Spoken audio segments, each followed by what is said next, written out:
안녕하세요. 날마다 기막힌 종의 박정우 목사입니다. 오늘은 4월의 첫날입니다. 이번 한 달도 주님과 동행하시면서 은혜 받고 또 믿음으로 승리하는 복된 한 달이 되시기를 주님의 이름으로 기도합니다. 여러분, 열정은 넘치지만요, 열매 없는 사람들이 있습니다.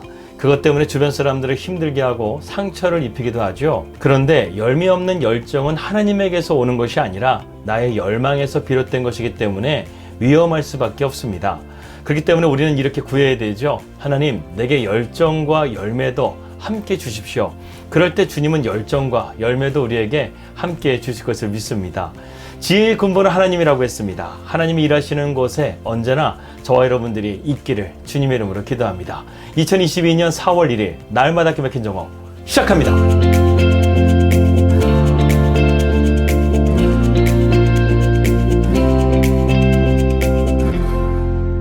말씀 들어가도록 하겠습니다. 우리는 계속해서 아브라함의 믿음에 대한 말씀을 함께 살펴보고 있습니다. 생전에 빌리 그레이엄 목사는 쇠퇴하는 사회적인 현상을 다음과 같이 이렇게 진단했습니다.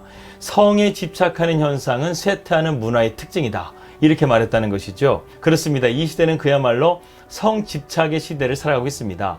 하버드 대학의 사회학자 칼 짐머맨은 지금으로부터 80년 전에 다음과 같이 사회현상을 이렇게 진단했습니다. 문명이 쇠망할 때 나타나는 5가지 특징입니다. 첫 번째는 결혼의 신성함을 잃어버린다. 이혼이 보편화되고 결혼을 대체하는 여러 가지 방식을 수용한다. 두 번째로는 남성을 보완해주고 협동하는 여성의 역할이 약화되고 여성은 어머니의 역할을 수행하기보다는 개인의 성공과 기회를 더 추구한다. 세 번째로는 부모의 역할을 하기가 어려워지게 되고 부모의 권위를 공공연하게 무시하는 경향이 증가하게 된다. 그래서 청소년 비행과 물러남이 일상적인 일이 되어버린다. 네 번째로는 불륜을 벌하는 것이 아니라 칭송하고 결혼 서약을 깬 사람들을 오히려 높이 평가한다는 것이죠. 그리고 5번째는 근친상간과 동성애를 허용하고 성 관련 범죄가 증가하게 된다. 여러분, 이 연구 발표가 1947년도에 나왔다는 사실을 아십니까? 그렇다고 한다면 지금 문화는 어떻습니까? 그야말로 성 개방의 시대를 우리는 살아가고 있죠. 결국 지금 문명은요, 발전이 아니라 쇠퇴기로 접어든 것이라고 볼 수가 있다는 것입니다. 지금 세상은 너무나 물란해져 있습니다. 건전하고 신성한 성을 말한다고 한다면 사람들은 지금이 어느 시대냐고 말하면서 비웃습니다. 이곳 뉴질랜드는 동성애법과 낙태법 그리고 안락사, 성경에서 위배되는 모든 법을 다 통과시킨 나라입니다. 저는 뉴질랜드가 정말 불안합니다. 뉴질랜드를 볼 때 아름다운 자연만 봐서는 안 됩니다. 이 속에서 영적인 문제가 상당히 심각하다는 사실을 알아야 됩니다. 그렇기 때문에요. 뉴질랜드에 하나님께서 저희를 부르신 것에 대해서 더욱더 확신을 갖게 됩니다. 우리 날마다 기막힌 정오 식구들도 계속해서 기도해 주시길 바라겠습니다. 그렇다고 한다면 오늘 롯의 최후가 어떻게 되었는가, 오늘 말씀을 통해서 창세기 19장의 말씀을 결론을 내려보고자 합니다. 롯은 안락한 삶에서 나와서요, 자신이 사랑하던 성읍 밖으로 떠밀려 나왔습니다. 그리고 산으로 도망가려는 지시를 받았었죠. 하지만 이미 이곳의 삶에 몸에 배어 있었기 때문에 불편함과 두려움으로 천사에게 다음과 같이 간청을 합니다. 저희는 산까지 도망갈 수가 없습니다. 재앙을 만날까 두렵습니다. 이렇게 말하면서 이 소알이라는 아주 작은 성으로 도망치게 해달라고 그렇게 간구하고 있습니다. 그래서 결국 소알까지 가게 되는데 슬픈 일이지만 이 롯의 아내는 소금 기둥이 되어 죽고 말았습니다. 결과적으로 롯과 2 딸만 남게 되었죠. 그들은 사해가 있는 동남부 끝자락에서 몸을 피했습니다. 물론 천사들도 워낙 다급했기 때문에 롯에게 그렇게 하라고 명했지만, 하지만 천사들이 산으로 올라가라는 명령은요, 그런 의미가 아니었다는 거예요. 산에 살고 있는 자신의 삼촌 아브라함의 집으로 피신하라는 것을 그는 잘못 이해했다는 것입니다. 결국 롯은 그렇게 하지 않고 소돔과 고모라와 가까운 성 소알로 피신하게 된 것이죠. 아마도 이 소돔 생활이 롯을 이상하게 만든 것이 아닌가 생각이 듭니다. 그는 심지어 소알도 불안하고 두려워서 나중에는 그 성에서 나와서 이 동굴로 들어가게 돼서 거기서 거주하게 되죠. 그런데 창세기는 롯의 삶을 여기서 끝내지 않습니다. 이제 성경에서 가장 추악한 일들이 자행되게 됩니다. 롯과 그 땅에 연루된 이 사건에서 우리는 롯의 집안이 구원받을 수 없는 자들이 될 수밖에 없는 이유를 발견하게 됩니다. 먼저 그들의 특징은요, 하나님을 바라보는 시각에서 멀어져 있었다는 것입니다. 우리는 롯과 그의 딸들이 얼마나 그 동굴에 머물러 있었는지는 모르지만 적어도 2 딸이 이제는 세상에 멸망한 것으로 알고 이제는 자신들의 앞날을 포기할 정도로 이러한 절망적인 상황 가운데 있었다는 것을 알게 됩니다. 그래서 언니가 동생에게 이렇게 말합니다. 창세기 19장 31절입니다. 우리 아버지는 늙으셨고 온 세상의 도리를 따라서 우리의 배필될 사람이 이 땅에는 없다 그랬어요. 여기서 온 세상의 도리를 따라서라는 표현은요, 바로 성적인 관계를 돌려서 말한 것입니다. 이들은 소돔과 고모라가 지역적인 멸망이 아니라 전 세계적인 멸망이라는 것으로 깨닫고 이제는 온 세상에 자기들밖에 남지 않았다고 오해를 한 것입니다. 어찌되었든 이들의 시각에 보게 되면 이러한 절망적인 상황 가운데서 그들은 하나님을 찾는 모습을 전혀 발견할 수가 없다는 것이죠. 또한 기도해야 되겠다는 생각조차 그들은 갖지 못했던 것입니다. 사실 엄밀히 말한다고 한다면 이들을 구해줄 분이 누구십니까? 바로 하나님이시죠. 그런데 이들은 하나님을 찾질 않아요.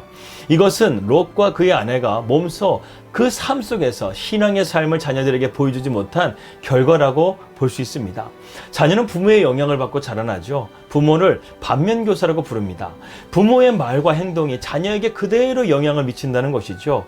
그런데 롯과 딸들을 보십시오. 딸들의 입에는 하나님이라는 말은 없고 온갖 음탕한 말만 가득한 것을 우리는 보게 됩니다. 그래서 롯의 큰딸은요, 이러한 상황을 나름대로 해석하고 대안을 내놓습니다. 다시 한번 31절과 32절의 말씀을 보도록 하겠습니다. 큰딸이 작은딸에게 이르되 우리 아버지는 늙으셨고 온 세상의 도리를 따라 우리의 배필될 사람이 이 땅에는 없으니 우리가 우리 아버지에게 술을 마시게 하고 동침하여 우리가 아버지로 말미암아 후손을 이어가자 하고 이렇게 말했습니다.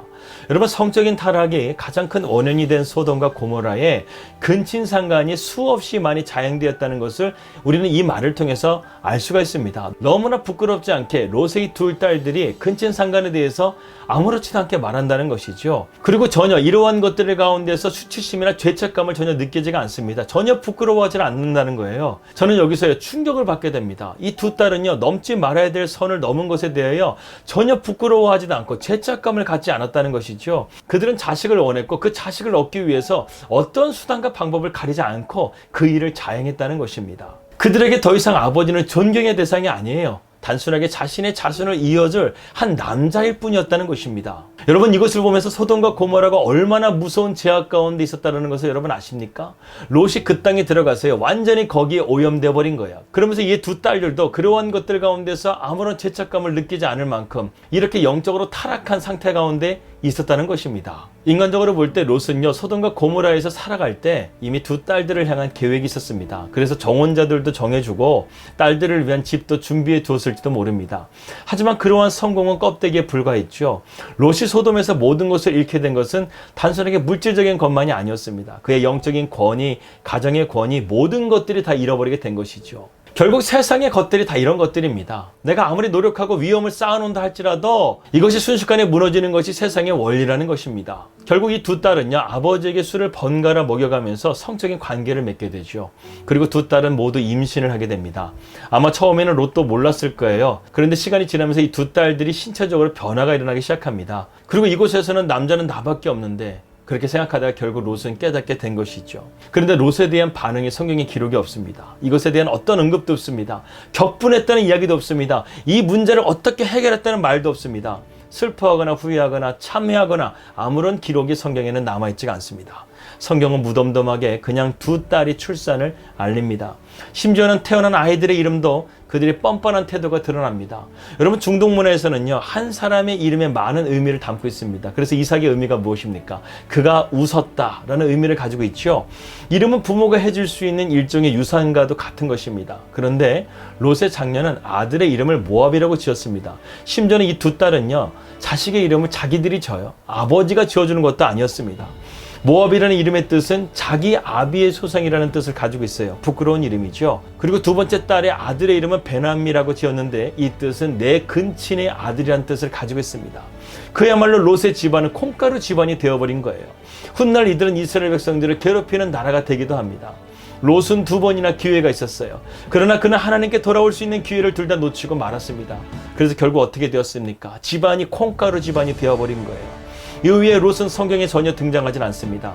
우리는 롯이 이러한 상황을 보고 어떻게 반응했는지 알 수가 없어요. 그리고 롯은 성경에서 이제 사라져버립니다. 그러나 이렇게 낳은 그 자녀들은 훗날 이스라엘 백성들을 계속해서 괴롭히는 철천지 원수가 됩니다. 이스라엘 백성들이 출애굽하여 가나안 땅을 정복해 나갈 때 괴롭혔던 민족이 모압과 암몬이었고, 또한 사사시대 때 계속해서 이스라엘 백성들을 침략했고, 다윗과 솔로몬 시대를 빼고는 계속해서 이스라엘 백성들을 괴롭히는 철천지 원수가 되었던 것이죠. 우리는 롯의 삶이 주는 경고를 잘 들어야 되겠습니다. 오늘 세상의 문화는요, 타락했고 마치 소돔과 고모라와 같은 멸망의 길을 우리는 나아가고 있습니다. 이럴 때일수록 우리는 정신을 바짝 차리고 믿음의 길로 나아가야 하겠습니다. 우리는 주님과 함께 믿음의 주요 온전케 하시는 예수를 바라보면서 믿음으로 승리하는 우리 날마다 기막힌 정원 식구들이 되시기를 주님의 이름으로 기도합니다. 기도하겠습니다. 하나님 아버지 감사합니다. 오늘 롯의 삶의 최후를 바라보게 되면서 우리 인생 가운데 우리를 구원해 주시고 우리에게 이러한 하나님의 은총을 베풀어 주신 것이 얼마나 감사한지요. 그러나 세상 사람들은 아직도 이런 것을 모르고 있습니다. 소돔과 고모라와 멸망뿐만 아니라 롯의 가정의 그러한 비참함을 우리는 바라보면서 정말로 세상을 불쌍히 여기고 오늘날에도 하나님께서 택하신 그 자녀들을 위해서 우리가 믿음으로 복음을 증거하며 나아가는 복음의 증인의 삶을 살아가게 하여 주시옵소서. 우리가 복음을 증거할 때 한 사람이 살아나고 한 사람이 살아날 뿐만 아니라 그 가정까지도 살아날 수 있다는 사실을 깨닫고 때를 얻든지 못 얻든지 복음을 증거하는 믿음의 자녀들이 될 수 있도록 인도하여 주시옵소서. 새로운 달 4월이 되었습니다. 4월 한 달도 주님께서 함께해 주시고 우리의 삶을 인도해 주시고 주님의 사명을 이루어갈 수 있는 복된 한 달이 될 수 있도록 인도하여 주시옵소서. 예수님의 이름으로 기도하였습니다. 아멘. 평안한 주말 되시고요. 저는 다음 주 금요일 날 뵙도록 하겠습니다. 우리 믿음으로 승리합시다. 할렐루야.